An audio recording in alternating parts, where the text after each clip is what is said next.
you. Happy birthday to Farah.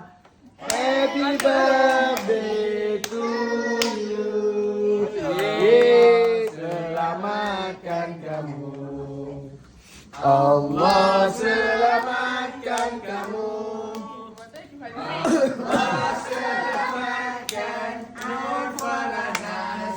Allah selamatkan kamu.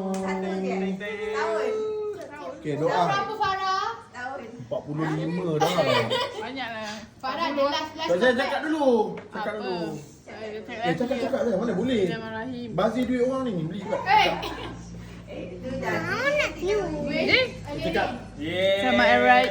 Alhamdulillah saya dah. Alhamdulillah dah 40 tahun dah. Yeah. Okay, Raya cakap Raya sebagai anak yang pertama. Cakap.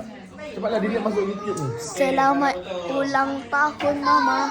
Farah potong kek terakhir umur 3. Terima kasih Mama sebab jaga dan selamat ulang tahun Mama.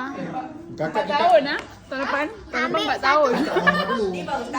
Mama mana? Ucap bagi Mama cakap. Cakap lah. kat Mama. Bagi Mama cakap. Okay, Mazhar cakap. Cakap apa? Happy birthday Mama. Happy birthday Mama. Eh, Daddy je tak boleh nak tengok muka Daddy pula. Jangan cakap.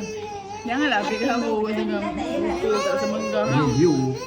Tak kisahlah. Cakap. Nanti biar edit. Sama je. Cakap Okay, lah. siapa beli? Ashraf. Duit siapa?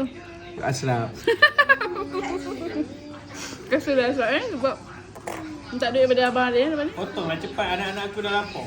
Potong lah. Makan-makan potong-potong. Kau potong dulu. Potonglah sayang. Kan saya suka macam ni, surprise. Katakan ni. Yeah. Yeay, Alhamdulillah. Semoga panjang umur. Diluaskan pintu rezeki.